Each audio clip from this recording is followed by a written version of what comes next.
Welcome to Unicorns Talk Podcast, your weekly girl talk about Black women, our healing, and manifestation. My name is Latrice Sampson Richards, your life enhancement coach, and together we're going to live, laugh, and learn to love all of life's little messes.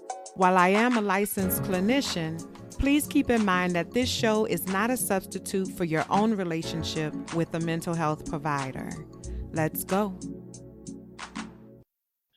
Hey y'all, thank you so much for tuning in to episode 39 of Unicorns Talk Podcast. My name is Latrice Sampson Richards, and I am super happy to be here with y'all today. I have been having an awesome and amazing week so far. As y'all know, my birthday was Monday, August 6th, and it was everything I wanted and needed it to be. You know, it's like as I get older, I don't really have the desire to like hang out as much as I used to. So my day was like, it was real chill. It was real quiet. It was chill. You know, I said I wasn't going to do any work, but y'all know that never happens. So I did some work. And then when my husband came home from work, he had my birthday gift ready. And y'all know I enjoy a gift. Y'all listen, my husband really gets me, y'all. Like, he really gets me and he doesn't judge me. So, for my birthday gift, he bought me two bottles of my favorite wine. Check.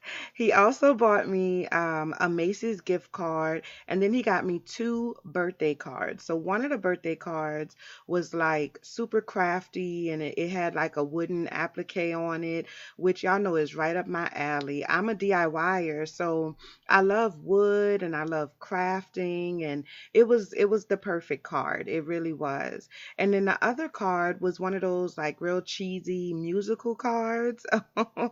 Oh my goodness, I love it so much, y'all. Like when you open it, it plays Montel Jordan's This Is How You Do It, like when you open it up. And so as soon as I looked at the card, as soon as I opened it, it made me smile from ear to ear. And that made him smile from ear to ear, you know? And so my husband, like he really gets me and I love that. And then he took me to dinner, which was okay, but it wasn't great. It was some place I think in Fort Lauderdale called Bahama or something. I don't know. It was right there by Sawgrass Mills Mall. If y'all are listening and y'all from the area, that's I don't know. I don't remember the name of the place. It was Bahama something. It was okay, but it wasn't great, you know. But overall, though, I had a really, really good birthday. I mean, listen, we was in the bed by 11 o'clock. I got a good night's rest. I'm getting old, y'all. I'm getting old, but that was like I could not have asked for anything better for my freaking birthday. My weekend was really good. Yeah, so me and my husband flew home to New Orleans this weekend, early Saturday morning, for the Grind Girl Dailies Learn to Earn experience. And so the event was amazing. I met so many amazing Black women, Black female entrepreneurs, and I spent some money, got some really, really super cute gifts and things like that. I won a door prize or like a trivia prize. I was able to make some connections for my business, and my keynote was very, very well received. And so overall, it was an amazing event. And so thank you to everybody who attended the event, and thank you to Grind Girl Daily for having me participate. If you're looking for a dynamic transformational speaker for your next event, or if you know somebody who is in need of a speaker, please let me know. Pass my name along to them. My goal in this life is to serve as many people as I can. I want to help as many people as I can for as long as God will allow me to. And so I would love to participate in your event. I would love to service you in that way. All right. Okay, so today's episode is a great episode. Today, y'all are going to get a chance to hear the conversation that I had with Kimberly Barnes of Might Be Vegan. So, Kimberly is a self taught personal chef, and she was born in the South back when Apple was called Apple Macintosh, and kids played Oregon Trail on its green screen. She's the founder of Might Be Vegan, a plant-based culinary group, and Kimberly spends most of her days in the kitchen preparing plant-based meals for families, creating original dishes for subscribers, or pretending that her kitchen is streaming a live episode of Taste. Okay, so I'm going to be showing or playing for you all my interview with Kimberly. It was so good. Like you could hear the passion in her voice. Kimberly is just an awesome and amazing kind of person. So that's what we're going to be doing today. And then, of course, we have our high five today goes to Beyonce. I keep calling this Beyonce's Vogue cover. That's what I call it because it's her cover. Like it's hers. Like it's her magazine. Like she did the whole like in my mind, it's Beyonce owns Vogue now. So Beyonce gets my high five today. And then my reality check is all about the power of the green, that mean green, okay? And so that's reality check for today. And then, of course, some announcements. I have some big announcements for y'all today. And so if you haven't already, please make sure that you rate, subscribe, comment, all that good stuff on Apple Podcasts or anywhere that you're listening right now.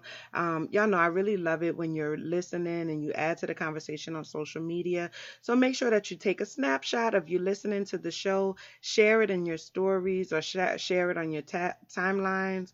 Tag me in it at Latrice Sampson Richards, or you can tag the show at Unicorns Talk Podcast so I can see it, and I'll definitely repost it and give you a special shout out on next week's show. Okay, I know y'all listening. Y'all just don't be telling people that y'all listening, and that's what I really would like for you to do. Please and thank you. Okay.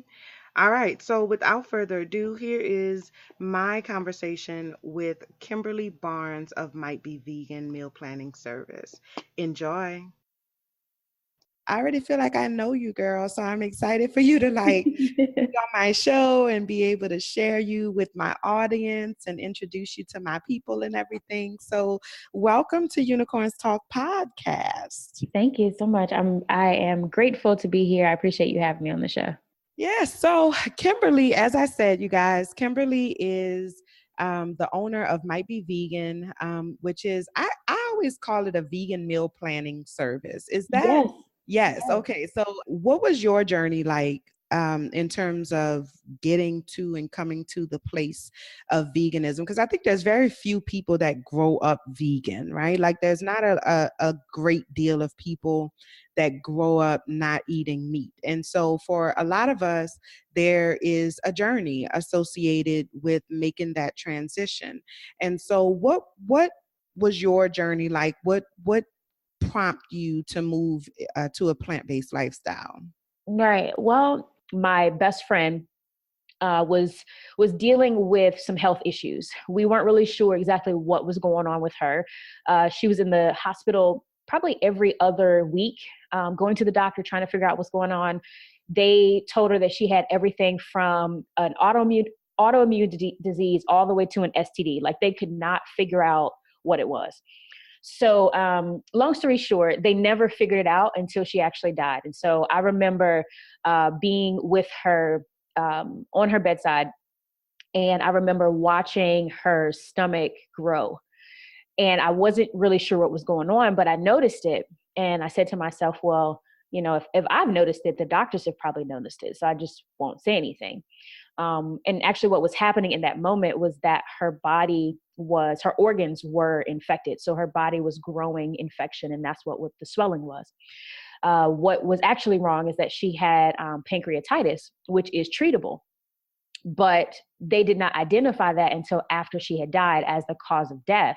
When if they had done, the right tests or had the right information, then she probably would still be around today. That is insane. I know this is not my first time hearing this story, but I don't know. It's that part just really gets me. It really does, because and I'm going to try my hardest not to go off on this rant, because I do it. I recorded another interview right before yours, and I went off on a whole rant, girl, about the Western medical system. My followers, my listeners, they already know how I feel about the Western medical system. It's a joke. Like, it really Yes. is. It's a joke. And, this idea, like, something, I'm not saying like a pancreatitis is like not a big deal. Obviously it's a big deal. It can literally kill you, as we see, if it goes or is left untreated. But it's a pancreatitis. Like, it's something that I think people routinely go in for, that is routinely treatable. So it's the idea, or the fact that they missed something that's so common, is just, it's insane. It really is. And I think it's just, I'm always advocating for people to be an active participant in their own healing. And I think that's a perfect illustration of that, like being like you said, I saw it happening, but I didn't say anything, because I figured, well, they're the doctors. You can never trust that the doctor is going to do what the doctor is supposed to do, because they're in their own world, and you have to be the one to call things to their attention, and if not you, then a loved one. So um I could not imagine having gone through that, and witnessing that the way that you did. But I thought it was really important to just really kind of highlight the point that was made there, in that the doctors don't always know. Right. They don't always know. We have to take a certain amount of responsibility for our own health. Yeah. So anyway, go ahead. But that is literally the lesson that I learned in that moment. And it was, in short, that we have to be responsible for our own healthcare. And the doctors they're very limited in their access to us. They only have a little bit of information. And so, just like you said, we have to be an active participant in our own healthcare, because the Western medical system is designed for sick care, not healthcare. And so it was that moment that I said, I know I'm not eating beef, and I know I'm not eating pork, and I have my own reasons for that. But I think maybe there's a little bit more to this story that I'm not aware of. And so I just started reading. Like, I would get different books about like anti-inflammatory diets, and books about, losing weight and this, that, or whatever. And I can't say that I was ever overweight, but I was always concerned about belly fat, because I know that belly fat is often an indication of um, a person lacking health. And so I wanted to make sure that I'm just really attentive about that. So in that journey, I think this particular moment, being with my friend during her passing, was maybe the first bookend. The most current bookend in this journey of towards being plant-based or vegan is when my mother and my cousin were both diagnosed with hypertension. My cousin is about 3 years older than me. So the things that she experiences, I'm looking like, wait a minute. So we grew up together. We kind of eat the same things. Let me do a check-in with myself, because if you're hypertensive, then there's a possibility that that could also become my story. So she and I grew up like sisters for a while, because I have two other sisters, but we didn't grow up together. So my cousin is sort of like my big sister in a way. But my mom, when she was diagnosed with hypertension, the thing that frustrated me was when she went to the doctor, and the doctor told her that she should consider a plant-based diet. Now, my frustration is, why are we having this conversation now? Why did we not have this conversation years ago, so that we wouldn't have to be in this place where now she's got symptoms, and now you're giving her medication, and more than likely you're going to tell her she's going to have to be on this medication the rest of her life unless something changes major in her diet. Yeah. Now, when you say that to a person who's 60 plus, you've been eating a certain way for 60 years. How can you expect someone to all of a sudden, hey, change your diet right now?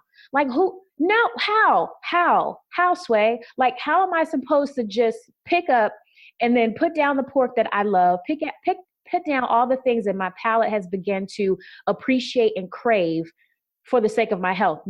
Because I don't think that it's an issue that people don't want to be healthier. It's an issue that you've become addicted to certain flavors, and you don't want to change and start eating bland things. Nobody wants to eat bland food, at least not in my community. I don't know about other people, but we don't like bland food. Like, we Not want at to all. enjoy Yeah. the stuff that we eat. We want to, because food is part of community for us. We eat when we're happy. We eat to celebrate. We eat. This is what we do. This is part of our life. So eating food that's bland just puts a really bad taste in your mouth, literally and figuratively, at when you're celebrating or when you're mourning or whenever. Like, it's you can't have bad food. So um, it was that moment that I said, okay, let me look at this. Let me look at this plant-based thing a little bit more intently. And so then I had this like really strange but funny moment in my kitchen. So I had not at that time, this was last year, 2017, I had not transitioned fully into being plant-based. I was just kind of eating a little bit more fruits and vegetables, hadn't made the cut. And what happened was I had a hen, I was seasoning the hen, and I just kind of looked at it. And then my heart started to hurt because I was like, I murdered a whole bird so that I could eat this. And it was just a thought that I had never had before. And it was just like one of those like semi-spiritual moments, like, what is happening? Like, why do I feel so badly about this bird? But I will tell you the truth. I have not since that time been able to cook chicken in my house. And so, or any meat for that matter. Now, when that happened, I still would eat meat out, but I wouldn't eat meat in my house. So it was then that I started to do more research on plant-based eating, even more intently. And it was sort of like the universe was pushing me toward it because so many things were happening right at the same time. Having conversation with my mom about eating plant-based, having this moment with a hen that I'd never met before that I was trying to season. Now, yeah, I did still eat the hen. I'm not going to throw no food away. But I still had that moment. So when I got here and I decided, I'm definitely going to be plant-based, and I started to uncover things like 40% of African-American women have hypertension, and uncovering things like, even though we know that heart disease is a silent killer, one of the things we don't talk about is the impact that heart disease has on the rest of our body, like contributing to dementia, to kidney failure, to stroke. And then even things like the fact that there is research around whether African American people are actually salt sensitive. The reason that that's a topic of discussion is because when African American people acquire hypertension, the impact that it has on their body is much more severe than it is for for our Caucasian counterparts. So right now, studies are being conducted to identify like the chromosomes, like the DNA level of what it is that makes us more sensitive to salt and these sorts of things. So all of that was just like, okay, I feel like something has to change. Then you have all of these conspiracies, and I say that in quotes, around, the way that government is feeding us. And then I realized that most of what's being said is actually not a conspiracy.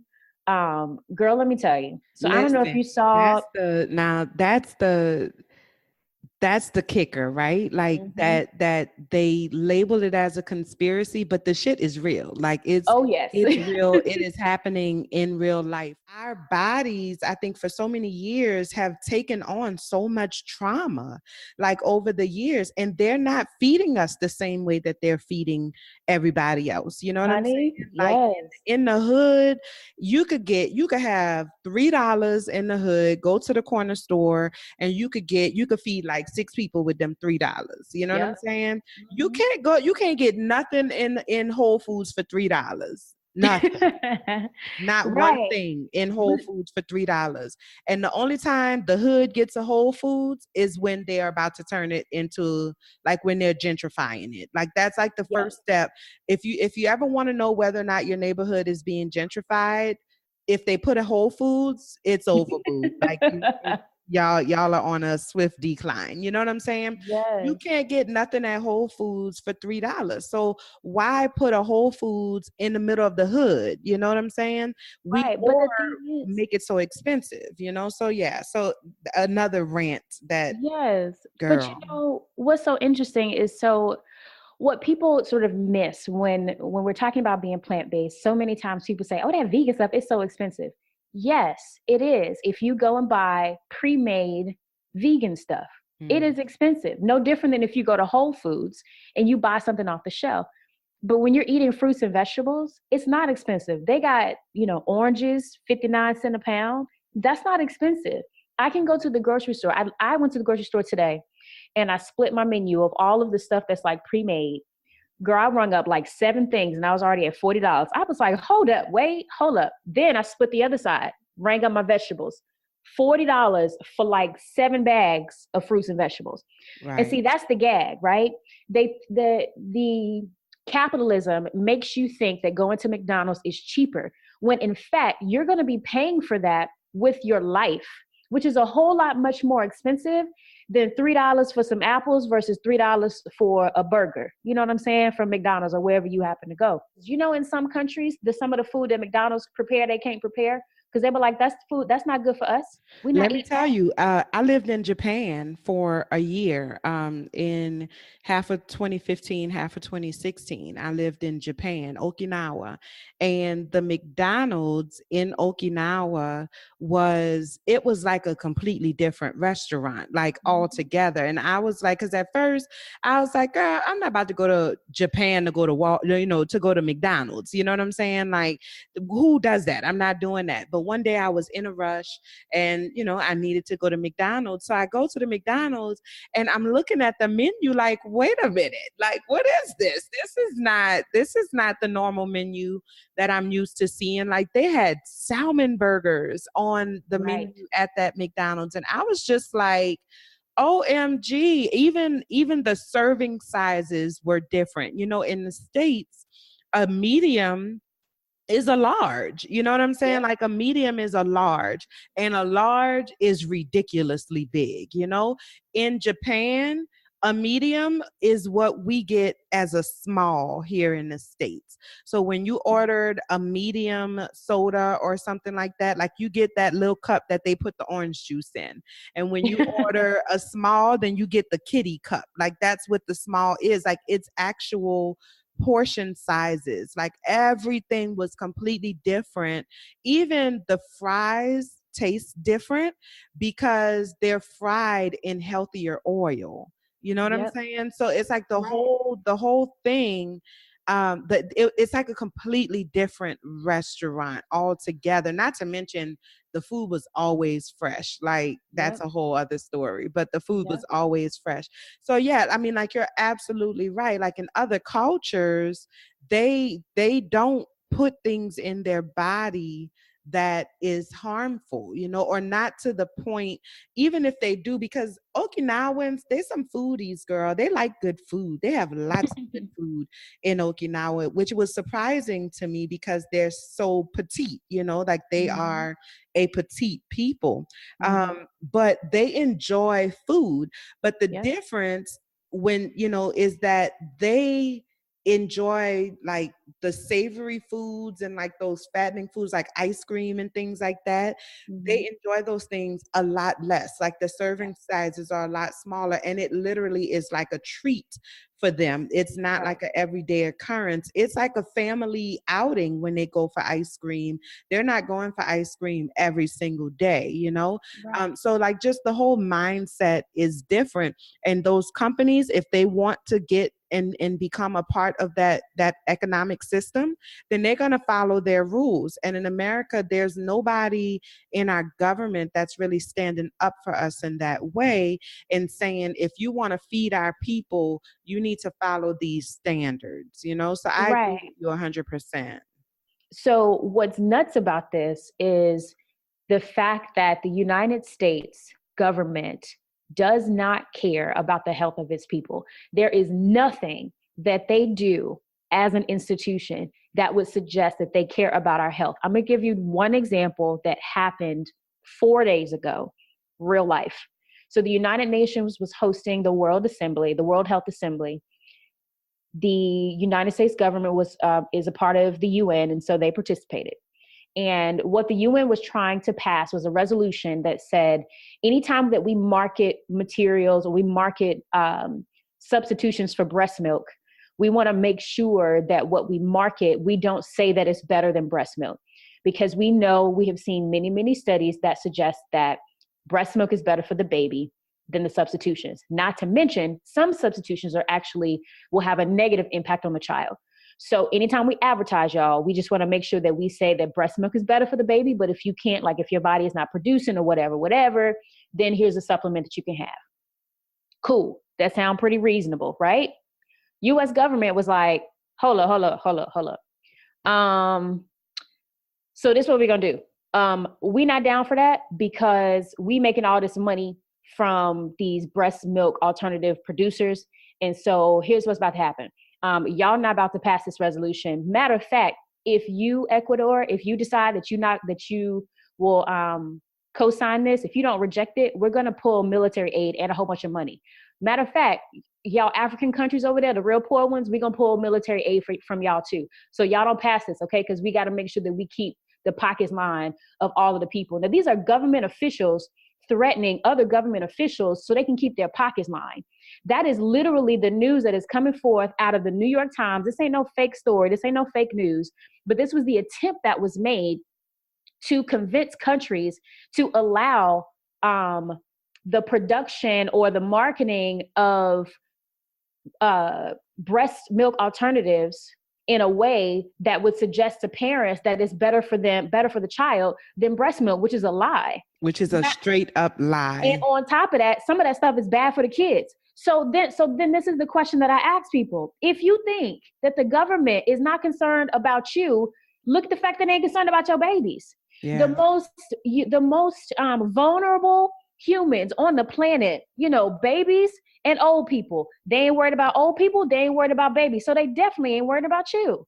So when you see the FDA, the FDA approves this, the FDA approved that, that don't mean nothing. That don't mean nothing because if it is inorganic, if it's not real, if it's not like legit grown from the ground, leave that stuff, have that stuff in moderation. Because right now, everybody trying to find a cure to cancer. Okay, cool. Guess what they found? That there's a root called turmeric that actually fights cancer. But they just now starting to do research around, hey, I wonder if this turmeric stuff will actually work. And turmeric, you can get that at the grocery store. Right. And you can get powdered, ground up, you could get the root, you could get it all. You really can. It's I think the word I want to use is refreshing, just to hear, I can hear the passion that you have about this work. Like I can hear in your voice how dedicated you are to this work. So, what is it like? What is your mission with your company Might Be Vegan? What is it that you're hoping to accomplish through your work? I have a lot of family members who are struggling with different things, and they look at me and they look at my diet. And initially, I'm going to be honest, they were like, I ain't eating that vegan shit. That's their first thing. Like, not vegan. Yes, with 2 A's. Yeah. So, what I really want to happen, on an individual level, I want my family to see a better way to eat healthier. And by doing that, because what I did when I first started this, I told all of my family, look, I'm about to do it. I'm going to give all y'all free access. Here's free access. I'm signing everybody up. It's going to come to your inbox. Now, some people have paid attention, some people haven't, but that's the most that I can do. So I have done it with my family. I'm like, I'm giving y'all resources. Now, everybody else, it's the same idea. So I think that, all people need to be awakened to the idea that just because it's on the shelf in the grocery store does not mean that you should buy it. When I go to the grocery store, I go to the produce section, I go to the spice section, and then I go to the dairy section. If I'm getting like some almond milk or whatever, then I'm out the door. Ain't nothing else in the middle. That ain't food. That's fake. But my intention is to introduce people who have ignored or possibly considered but weren't sure what to do about living healthier. So, I'm not trying to, help everybody lose weight. Of course, if you eat more fruits and vegetables and you do other things, you're going to probably lose some weight if that's your goal.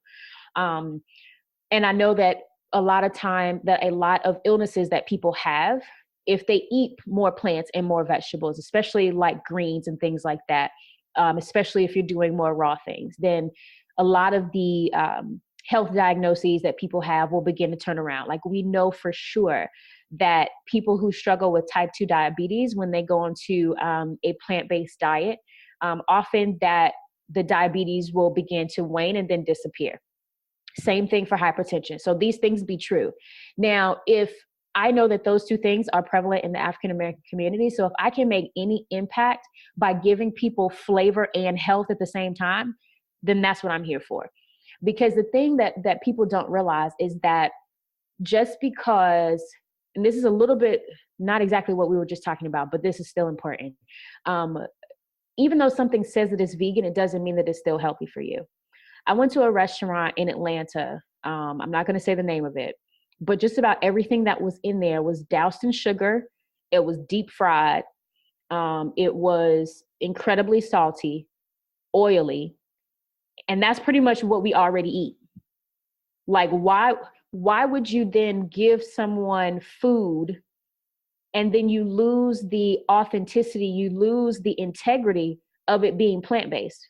Yeah, that's one of the things, I was diagnosed with PCOS, which is polycystic ovarian syndrome or ovary syndrome, in 2015 when I was in Japan. And basically, PCOS or PCOS, as some people call it, is associated with high insulin levels. And it's not diabetes, but it is a form of insulin resistance. And so, long story short, it produces an abundance of testosterone in my body, which affects my ovulation and makes it extremely difficult to get pregnant, which is a problem because I'm trying to make some babies with my chocolate drop husband. You know what I'm saying? So I've been really fighting to get this PCOS under control, and I've been making some changes, here and there.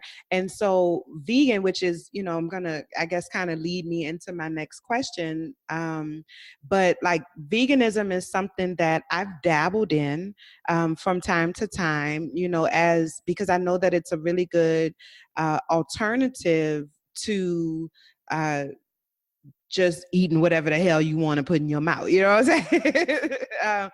And it's a really good way to manage any type of health issues, like you said, but specifically, you know, things that are related to insulin and blood sugar and things of that nature, right? And so that's basically what, insulin resistance is connected to my blood sugar and things like that. One of the biggest turnoffs for me as I was exploring veganism was how much of it is processed. Like, I just can't wrap my mind around it. I stopped eating processed foods, or I've been eating a lot more processed foods here lately, I'm going to be honest. But I really had pretty much stopped eating processed foods years ago, like even before I got the PCOS diagnosis, because I don't know, I guess, what it was that made me, this is so random, and I never really thought about it before just now. But I think what it was that made me stop eating so much processed food was I was watching an episode of How It's Made. I love that show, How It's Made, because I like to know how shit is made, And so I was watching an episode of How It's Made, and I want to say they were doing hot dogs, and which is a random, like ridiculously random thing to be watching. And I was watching as this pink shit just went through all of these machines, and it was like I can see it in my head right now, like the visualization of the food that ends up on my plate, having gone through all of these machines and all of these like processing, and just it was the nastiest shit I ever seen in my life at that point. You know what I'm saying? And that I was just like, okay, like I can't do these processed foods, because you don't know what that food went through to get to where it is, especially things like these veggie straws and stuff. Like, vegetables don't come, fluffy, like aerated, like they don't make them like that. Like, God did not make vegetables to look like that. You know what I'm saying? So I just always think about how much did they have to process this potato or this carrot or this radish to get it to look like that. You know what I'm saying? Like that's not okay. And for it to have this color, like that's not okay for it to look like that, you know? So the processed foods and things like that, I really kind of started taking a stepping away from earlier on, but that was one of the biggest things that kept me away from, you know, vegan lifestyle or plant-based lifestyle was, you know, I didn't like the idea that so much of it is processed and how much it is processed. So for people who are trying to make that transition, and you know, flavor is important because Black people like to season their food, you know what I'm saying? So flavor is important, but then also trying to get the health benefits. So what tips do you have for people to be able to eat well without having to rely on the processed foods? So my tip is really just you got to learn how to cook. The reason that I'm doing the plant-based meal prep is so that people can be equipped to go into their kitchens, because then you know exactly what's being put in your food. But farmers market, absolutely 100% true. My favorite place to shop in Atlanta is Sprouts Farmers Market. And even though that's a grocery store, the produce that they have is actually much, much cheaper than Publix and Kroger and other sort of your staple grocery stores that you may have in your area. But that's where I'm shopping all the time. But I don't necessarily have to buy things that are in the middle of the grocery store if you consider like the outside, like the produce and the dairy sections. I rarely ever have to go in the middle sections because I'm making everything myself.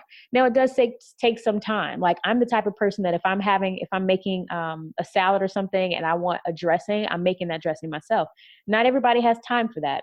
So I will always say, especially in my meal planning service, I'll always say, you can always just buy X or buy Z, but here's my recipe for you to make your own dressing. It has like 6 ingredients. You can buy them at the grocery store. No preservatives, no xanthan gum, no maltodextrin, no none of that other stuff. It's just exactly what's in your cupboard. And don't be afraid of spices. When you go into your cupboard and you open it up, if all you see is salt and pepper, then baby, you got to go shopping because you're Listen, going there are so many flavors out there. Like my spice cabinet is out of control. Like it really is. I have all kinds of spices in that cabinet. Like I make my own taco seasoning. I stopped buying taco seasoning about 2 years ago. I make my own taco seasoning. It is freaking amazing. And that's another thing, like you can make a lot of that stuff in advance. You know what I'm saying? Like I save the old containers from my spices. So like if I use like certain things you use a lot of, or I use a lot of, like garlic powder or something like that. So once I finish with a thing of garlic powder, I keep the container, I clean it really well, you know, and let it dry out completely. Let it dry out completely. And then I make my spices. Like I'll put taco seasoning in there, and I get a black Sharpie marker and I write on the front of that taco seasoning, you know, and that Mhm. way I have my own taco seasoning. I know exactly what's in it. I can make it to taste, you know, because Yep. sometimes those packets are too salty. I don't like a lot of salt, and my husband doesn't like a lot of salt either. So, you know, I can make it specifically to suit my family's taste, and I can make a large batch of it so that way, because we eat tacos in my house, girl. I love a good taco, you know what I'm saying? But we can make a large batch of it, and I can have it for whenever I need it, you know? So yes, like there are, like I learned recently, I think one of your recipes, which we'll get into, but one of your recipes called for coriander. I've never cooked with coriander before. A friend of mine, she's from Brazil, and she uses a lot of coriander. And I was telling her, like, girl, I'm afraid of coriander. It just seems like a very like it seems like a persnickety kind of you know, like it just seems like very like, oh, coriander, you know, like so I've always been like afraid of coriander, but you know, like girl, I cook one of your recipes today. I made what is it? The no chicken soup and biscuits or something like that. Yes. Uh-huh. And with that coriander in there, girl, I was just like, OMG, girl, this shit is good. I didn't do the biscuits Yeah. uh, Because of carbs, I know. because of carbs, yes, and with PCOS, carbs are the enemy number one. But the spices, like that, there's an entire aisle dedicated to spices. Girl, the spice rack is everything, girl. Everything. Yes. But also don't forget that there are stores that sell spices in bulk, because I know some people are afraid of, well, I'm not getting all those spices. They like $5 a bottle and you don't get that much. Mm-hmm. If you look for farmers markets, oftentimes they will have barrels of spices, like a barrel of garlic that you can get as much or as little as you want. I know for certain that at Sprouts, they allow you to get a little bag of something. So let's say you're using my meal prep service, or meal planning service rather, and you need some coriander, but you're like, I don't know if I'm gonna use this again. So you get you a tablespoon, and then you pay 20 cents for that little bit of coriander that you Yeah, need, yeah. instead of having to get a $5 bottle. The other thing that I have to say about spices is, do not go to the dollar store, because there is a difference between regular spices, organic spices, and dollar store spices, because a lot of that stuff has fillers in it. Even the leaves, like even oregano. Like I did a meal prep for a client of mine, and she had bought all of these spices from Costco or something. And I did my recipe exactly like I normally do it. I even read it this time. I read my own recipe and made it. And it didn't taste the same. And I said, the only thing that's different are these spices that you got. And so she was a little upset with me. She was like, this don't taste like your stuff. I said, well, then you need to buy real spices, because these Right. spices are bland. Like they've either been bleached too much, they've been washed too much. Something has happened with these spices and they are not legit. So Yeah. I always look for organic, and I stay away from the dollar store spices. And you'd be surprised the kind of stuff that you can make, Mhm. with I mean, I am a chef, at least part-time, of during the day I'm cooking in somebody's kitchen and making my own barbecue sauce. Years ago, I would have never thought that that was a thing, like making barbecue sauce. So I have like a mesquite rub. If I was eating meat, girl, that'd be good on some chicken, Mhm. But Yeah. I make a mesquite rub out of things that I was just like, I never thought that this would go in here. There's sage in it. Oh my God, I'm excited. Like just stuff I just would not have thought about to make a mesquite flavor. Like you said, the taco seasoning. I make my own curry, right? There's so many different types of curries. And so I make a really good yellow curry, and that's actually in one of my recipes. So you have the option of buying the curry, because it'll come like in a container, or you can make the curry, because curry is not a spice. Curry is a mixture of spices. So, Kimberly, what is the number one myth you would say about what it means to be vegan, or to live a plant-based life, specifically in the Black community? What is the number one thing that you hear that you're like, that shit not true, girl? You could do it, like that is not true. What would you say that is? Well, I would say it's probably split between two things, yeah, I'll just say them all. So, number one, I would say that it's a white thing, because it's definitely not a white thing, is that you have to be all or nothing. I would say to somebody, if you are trying to do better, any sort of try is better than no try at all. Now, obviously, if you want to have a full transformation with your body, then you want to be all and not a try.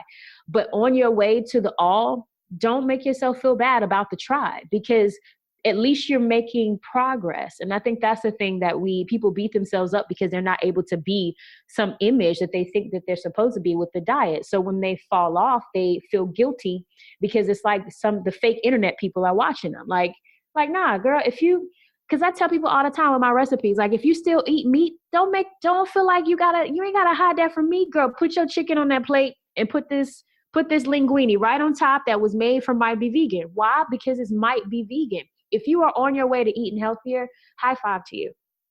Yeah.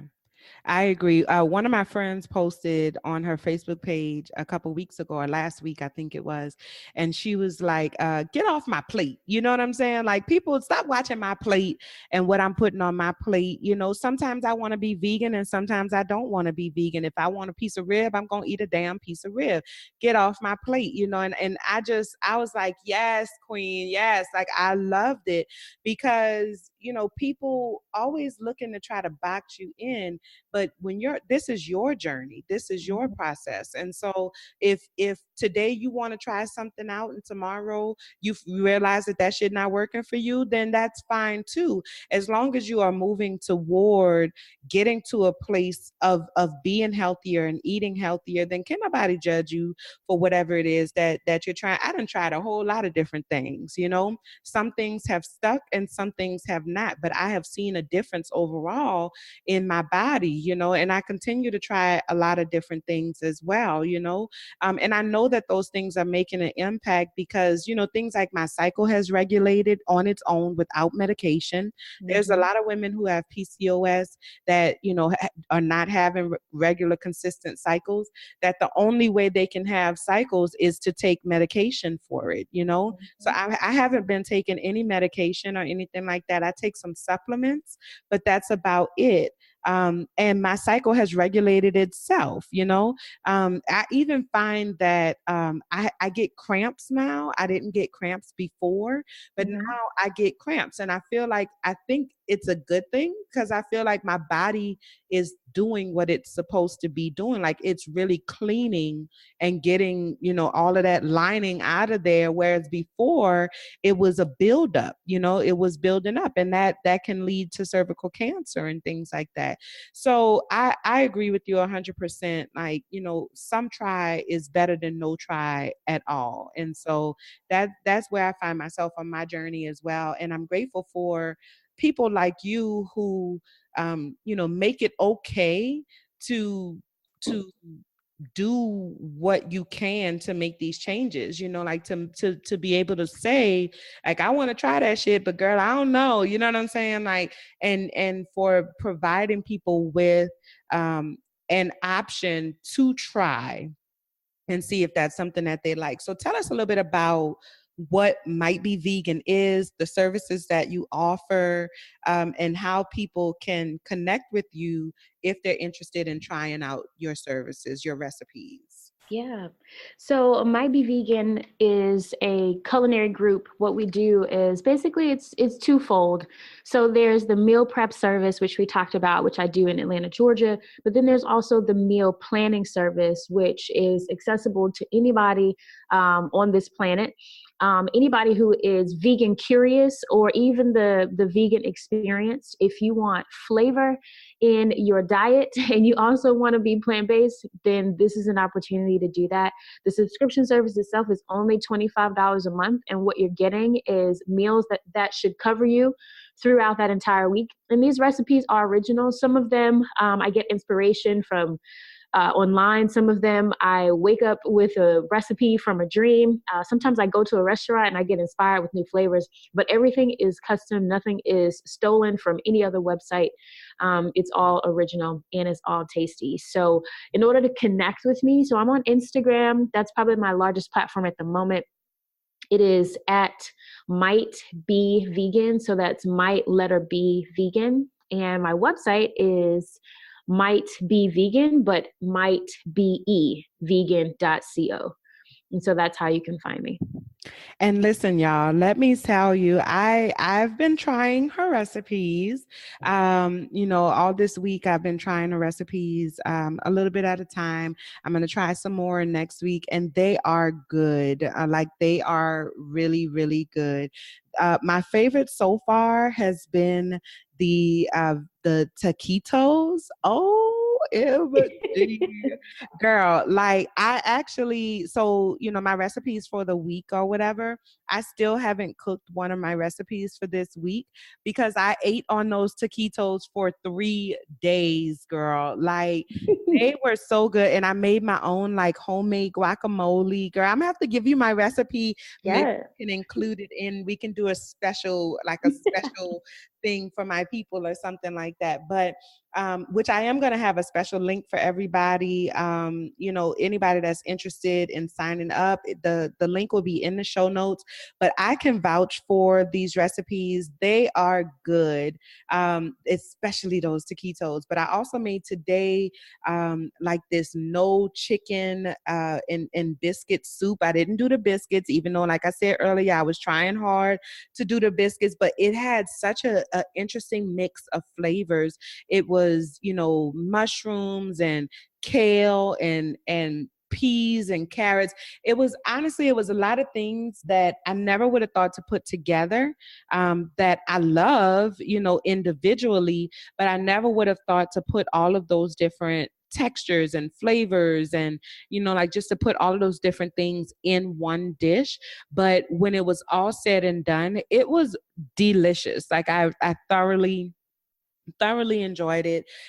It was really good. Even I did, what else did I make, girl? You did the shrooms and grits. I did the shrooms and grits. And listen, so in the recipe you have you can either use grits or polenta, but neither one of those really worked for me because of the carbs and things like that. So I actually found and modified a keto version, which is low carb, of grits, which is like almond flour. Mm. It was so good, girl. And I've been trying to find a grits alternative for a while, girl. I'm from Louisiana, girl. I need some grits in my life. And so the almond flour with, I think it was like, I was able to find a vegan Parmesan cheese, which Hmm. I don't eat a lot of cheese. I love cheese, but girl, I had to go cold turkey on that cheese because I will OD on some cheese. Let me tell you, I like I feel like cheese is one of God's little gifts to the world. So I quit cheese a long time ago. But I found a vegan Parmesan cheese. Well, it's actually not vegan, it's plant based. And so that's actually why I bought it. I felt pretty good about that. And it was so good. So it's like the Parmesan and then the a little bit of milk and then the almond flour and a little bit of salt in there. Like that's literally it. That was the whole thing, and it was so good. Like I thoroughly enjoyed it. So I can vouch for these recipes. They are really good, and I'm looking forward to trying more and more recipes. Honestly speaking, I don't know if I'm in a place where I'm ready to go full blown vegan just yet. I'm really leaning more toward a plant based slash like a plant dominant slash pescatarian. I'm learning more and more fish dishes and how to Hmm. make fish and things like that. I feel a lot better about that. My husband is trying to kill me because he has not told me I cannot eat shrimp. But my husband does not like shrimp. He had a bad experience with some shrimp when he was younger. Hmm. But I'm from Louisiana. I'm specifically from New Orleans, Louisiana, girl. Shrimp is life. And Right. so I'm just like, babe, you're killing me, babe. Like for real, for real. But I'm gradually moving away from shrimp as well because I'm just not cooking 2 meals up in this house. That's not gonna happen. Yeah. So, but anyway, the recipes are delicious. And Kim, one of the things that I really appreciate about you, and I know I've told you this before, but I'm gonna tell you again. One of the things that I really appreciate about you is your authenticity.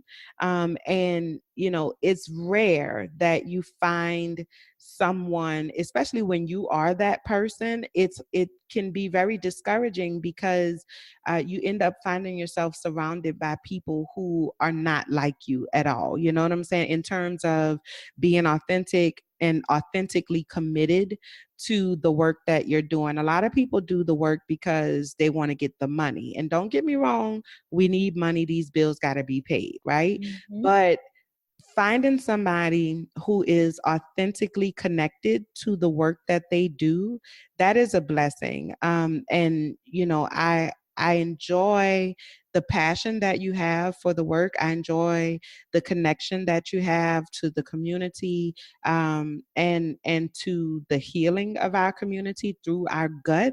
And I appreciate you, girl. I appreciate everything that is you, everything you bring to the table. And I look forward to seeing how this is going to grow, how you grow your company, but then also how our relationship is going to grow both personally and professionally. So thank you so much for being on the show today and for sharing all of your insights. You check her out, y'all. $25 a month, girl. You spend $25 a month on gum and things, So you can spend $25 a month to get something that is actually going to be pouring into your body and making you healthier, versus killing you faster than you absolutely need to be gone. So thank you so much, Kim. I really appreciate you. Yeah, absolutely. I appreciate you. Thank you so much. It was such a pleasure talking with Kim about plant-based vegan lifestyles. And as you can see, she's very passionate about getting the word out within the community, just for us to learn how to eat better and make better choices, and really to take responsibility for our health. And so, y'all make sure you check out Might Be Vegan Meal Planning Service and Meal Prep if you are in Atlanta. But the meal planning service you can do anywhere in the world. And if you're in Atlanta, you can have her come to your house and cook up some delicious food for you. I mean, I'm not gonna lie, I wish I was in Atlanta. I feel like that's the only time that I wish I lived in Atlanta, because her recipes are awesome and amazing. I'm telling y'all, these recipes are the bomb.com. So give them a try. It's only $25 a month. And I have a coupon code for you all to get 15% off your first month of your sign up, if you sign up within the month of August. And so you can use the code SUMMER, SUMMER, to get 15% off your first month and see if you like it. I mean, listen, you're not going to be locked into any kind of contracts or anything like that. So there's really nothing to lose here. Okay. So you can check out the link in the show notes, or you can check out the link in my bio for more information. Thank you so much to Kimberly for just coming and being a part of the Unicorns Talk family and sharing your knowledge and wisdom with us. And so we appreciate you. Okay. All right. Coming up next is High Five.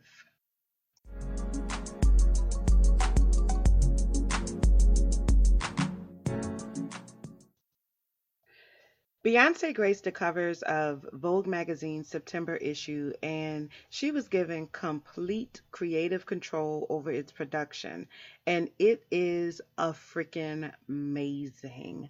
Listen, I don't read a lot of magazines. It's just not really my thing. And the ones that I do read from time to time are like blackety black black, like stuff like Essence and Ebony, and a couple of like online publications like Blavity, the 94%, and of course, the Black Unicorn Project. But I definitely understand the significance of this moment for Beyonce, both personally and professionally. But also, I think the significance for the culture in general. For her photo shoot, Beyonce worked with 23-year-old photographer Tyler Mitchell, which made him the first black person to shoot a Vogue cover ever, y'all, ever, in like 125 years of one of the most iconic magazines that has ever existed. They have never had a brown, black person like shoot the cover. Like that's insane. But it's also like, I don't know, I feel like it's really, really amazing that like Beyonce knew what that would mean for that young man's life and for his career. And she also knew what that would do for the community. In the article, she says, until there is a mosaic of perspectives coming from different ethnicities behind the lens, We will continue to have a narrow approach and view of what the world actually looks like. And she is so right, y'all. We have to be able to tell our own stories because life looks different from our perspective. Being Black in America, it's a lifestyle. And it comes with its own set of rules, its own set of experiences, like just all of it. It's different, okay? And we work hard to overcome those things, and so she talks about the generational curses of her family and how she has to work really hard to overcome them. She talks about the relationships and the dysfunctional, male female relationships in her family, like all the way back to slavery time, and how a lot of those themes, showed up in her marriage, and how she still is working to overcome those things. Like, this is something that we all struggle with, whether we realize it or not. And, she really shared some intimate details about her life. She talked about her journey of motherhood. She talked about her body image struggles. Y'all know I am all about Black women sharing our stories with each other. I think that it helps us to be free from the shame of some of those stories. But then also, we need to be able to inspire each other and to love on each other the way that we really need to be loved on. And so I was full of so many different thoughts and emotions while reading her words and just thinking about all of the beautiful melanated souls that are going to be touched and affected by her vulnerability. So high five to Beyonce, Giselle, Knowles Carter for having the strength and the courage, I think, to really bear it all emotionally, for sharing your story in a very real and raw way, and for always keeping it blackety black, black, black in your life, in your music, and using your influence to advance the culture. High five, Beyonce. High five. I was not always a Beyonce fan. I'm not going to lie. I wasn't a Beyonce hater, but I wasn't a fan.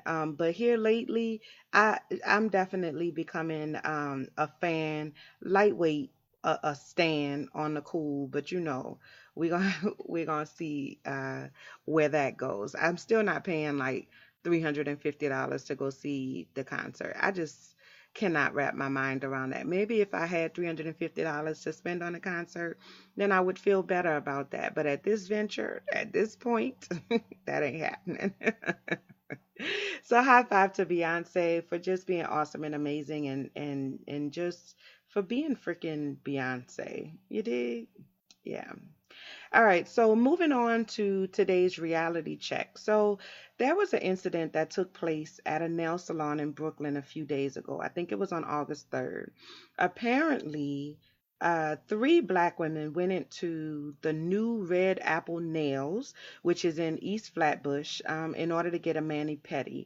And they also wanted to get their eyebrows done. I got this information from Blavity.com, of course. One of the ladies was not pleased with her brows, and so she paid for her mani pedi, but she refused to pay the $5 for the brows. $5, which I'm not gonna lie, I don't blame her for not wanting to pay for that, because why would I pay you for fucking up my eyebrows? That's just not logical. That doesn't make any sense, right? And so, anyway, when she refused to pay the $5, chaos broke out, and it led to the women being beaten by the store workers with broomsticks and having acetone thrown in their face. I saw the video. I don't know if y'all saw the video, but I saw the video. That was freaking insane. They were holding them down. The men were holding the women down, holding their arms down so that they could be beaten behind $5, y'all. Behind $5. Like, come on. Now listen, it's a lot to unpack with this situation, but I'm not going to go into all of that. You know what I'm saying? Like, I'm trying not to do that today. I'm not going to go into how these Asian and these Arab businesses, they pop up in the Black community. They price gouging the poorest of us. You know what I'm saying? They feeding us toxic trash. They treating us like shit, and they appropriating our culture. I'm not going to talk about that. You know what I'm saying? I'm not going to touch the fact that so many of us, Black women in particular, we swear by these establishments, and we keep giving them our money despite the way that they treat us, which I understand is really more the product of the like it's more of a systemic issue than a choice per se, okay? But I ain't gonna talk about that right now either. I'm not getting into that. I ain't going off on that tangent because I will go off on a tangent. Y'all know I am all about a boycott, okay? But what I do want to say about this is that money is power. Point blank, period. Money is power. And black money is just as green as anybody else's, if not more. The black dollar is the most sought after dollar in the country because it's so easy to get. Nielsen recently completed a study on the buying power of black women and how companies would be best served in targeting us. Okay. We are the pulse of our community. Black women play a pivotal role in the management of the finances going in and out of the community. And so, reality check, you don't have to give your money to anybody who cannot value the privilege of you choosing to do so. Your money has power. They know it, and they're trying to keep you from figuring it out. Now, I know that we have been taught for hundreds of years not to trust each other, especially in business. But I am here to tell you that that is a myth. And it's time that we move past it. Okay. There are plenty of black owned businesses and black woman owned businesses that offer quality products at reasonable prices with great customer service. All right. Your money is powerful. Give it the respect it deserves. Okay? And that's today's reality check. Spend your money where your money deserves to be spent. Don't be giving them folks your money and they acting like they don't give a shit if you give them your money or not, and they beating you and throwing acetone. Girl, listen, y'all know my head rolling. Y'all know my neck rolling right now, right? Cause that's insane. All right. So that's today's reality check. I want to give a few shout outs today for sure. Definitely want to give a shout out to Black Married Fly, Candace and Treb. Y'all doing big things over there. I need to get caught up on my episodes. It's been so crazy. Like, I have been working non-stop, y'all. It's been crazy. So I'm so behind on my episodes for Black Married Fly, Unapologetic Podcast. Hey, Jaden. Hey, Boo.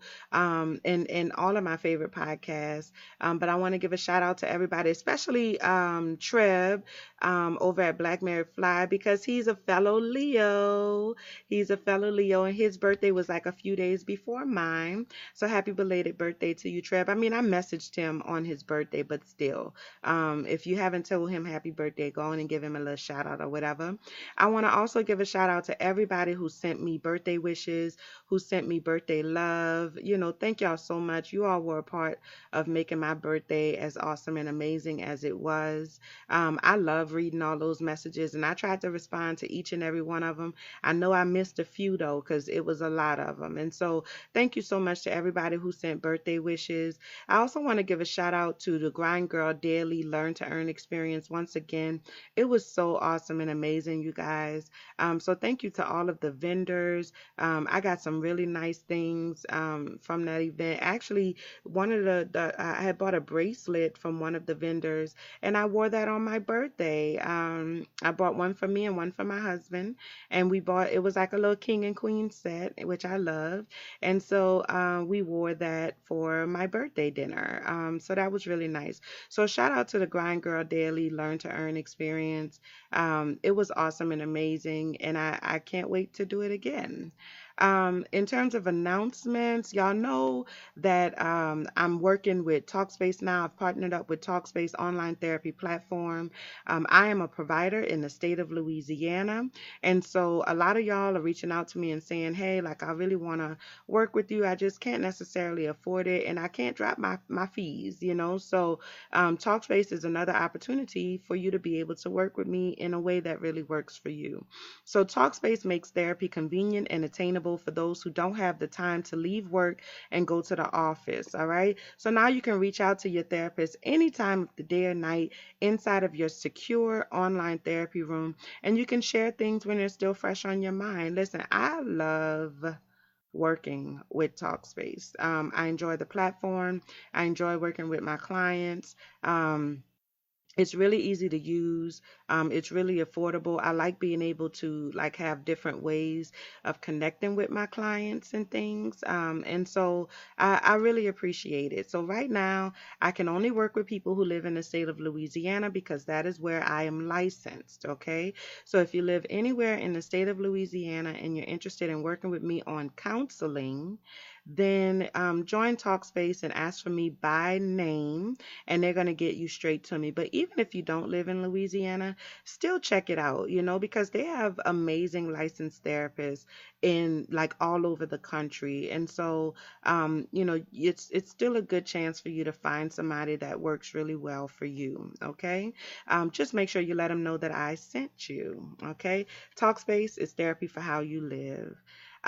Also, y'all know I'm going to be doing a live show in Atlanta at a Pod Connection conference for podcasters, radio hosts, and bloggers. So the conference is going to be held from October 5th through the 7th, and it's all about empowering podcasters, which includes giving others a platform. And so I was selected out of hundreds of nominations and entries to perform my show live along with five other podcasts.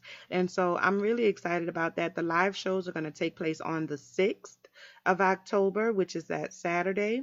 And then on the 7th of October is the Atlanta stop for the A Life Empowered Tour, which is my women's empowerment tour that's taking place. Okay. You can get tickets for my live show in Atlanta, a Pod Connection. At a podconnectionatl.splashthat.com. The details, the information is going to be in the show notes and then also in the link in my Instagram bio, so you can get your tickets there. The tickets are, I think, like $15, which is super duper cheap. And I have a special code, Unicorns Talk, and to get you $5 off your ticket price. So, like, you literally can come and get a whole day of entertainment for $10. Like, come on, okay? Come on. I'm also going to have some swag there, some really cool stuff. So I'm really looking forward to making that happen. Y'all make sure that you get your tickets for a Pod Connection and come see me live. It's going to be in Atlanta, and y'all know I'm from New Orleans. And y'all know how New Orleans feel about Atlanta, how Atlanta feel about New Orleans on the football front. You know what I'm saying? And so I really need y'all to show up and show out. Y'all don't never need a reason to come to Atlanta. Y'all always in Atlanta. I need y'all to come on to Atlanta and see me do my thing so y'all can cheer me on and make sure that they know New Orleans is in the motherfucking building. Okay? Let's do that. Let's make that happen. Like I said before, my empowerment tour is fastly approaching. I'm so excited about it. A Life Empowered tour is an evening of emotional healing and empowerment. This tour is going to be like just so dynamic. It's an opportunity for you to get clarity about who you are, where you are, and where you are going. And so it's going to be a 3 hour long event. And it's gonna be deep, y'all. Don't like it's gonna be deep. We're gonna be doing some awesome and amazing work, and I'm really excited about it. Like for real, for real. Tickets go on sale next week, August 15th, and you'll be able to get I'm going to definitely offer some early bird specials. And so the New Orleans stop is going to be on Sunday, September 23rd. The Atlanta stop is on Sunday, October 7th, and the Dallas stop is on Sunday, October 21st. And I am going to add one more stop. I'm just not quite sure where I want that to be just yet. But we're definitely going to make it happen. Some of my Trust Village folks say they want me to come to Vegas. Some say Virginia. I don't know. We're going to have to see. I'm going to figure it out, what that last stop is going to be. But y'all make sure you check it out, and you'll be able to get your tickets next week, okay? Make sure you follow me on all the social medias, Unicorns Talk Pod on Facebook, IG, and Twitter at Unicorns Talk Pod. Check out the website, latricesampsonrichards.com/Unicorns Talk Pod. Or you can follow me directly on Facebook and Instagram at Latrice Sampson Richards and on Twitter at LSamRichards. All right. That was a lot of information in a short period of time.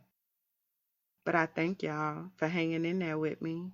I love y'all and I really do appreciate y'all. And that's all the show I have for y'all today. Make sure you stay tuned next week. It's just going to keep getting better. I'm excited about this. I really am. Yeah. All right. I love y'all and I appreciate y'all.